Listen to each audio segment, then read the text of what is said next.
Interior and National Administration Cabinet Secretary Professor Kithure Kindiki has become the first Cabinet Secretary to appear before Parliament to respond to questions raised by members of Parliament.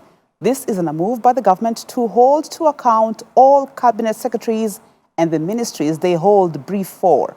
National Assembly Speaker Moses Wetangula announced the amendment to the House Standing Orders to now require the Cabinet Secretaries to appear before the House every Wednesday to respond to MPs' questions. During his session this afternoon, the Interior CS was put to task to explain the killing of protester Daniel Mutembe in Chuka during peaceful demonstrations last weekend and cases of insecurity in various parts of the country.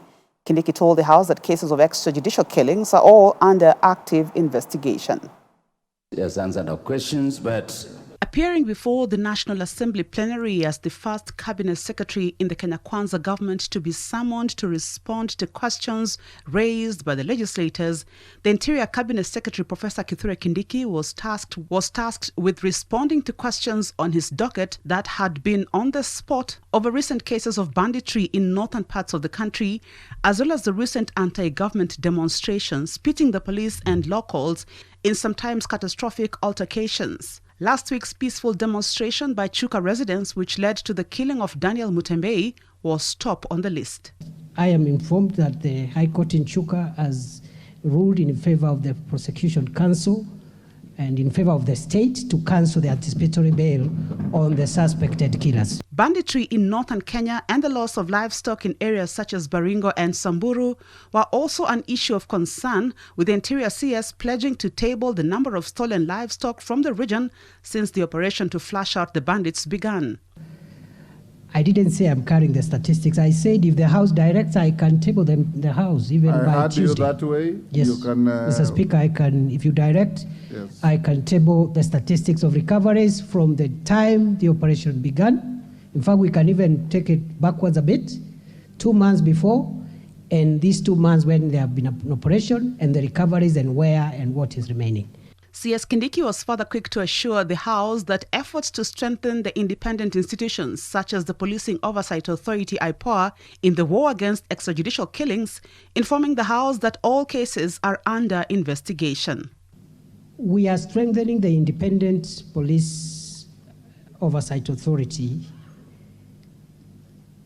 to supplement the work of the Internal Affairs Unit of the National Police Service to provide an independent arm of the state that can help in dealing with extrajudicial killings.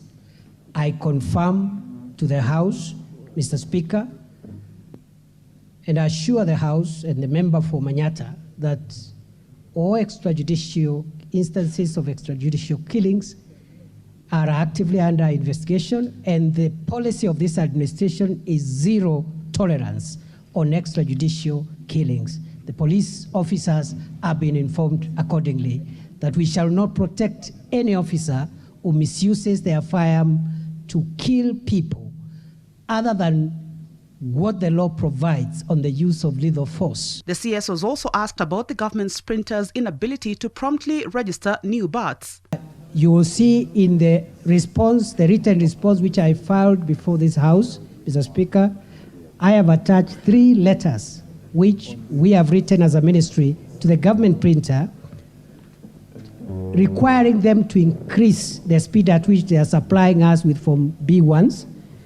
I can report to the House, Honorable Speaker, that the demand right now is the supply is 50 books of 400 forms per week, but the demand is over 1,000 books of that size. So you can see we are supplying less than, almost a third, less than half of the requirement.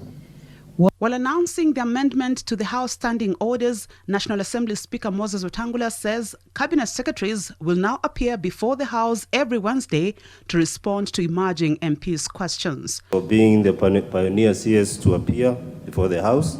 For Hope TV News Watch, I'm Melissa Oduor.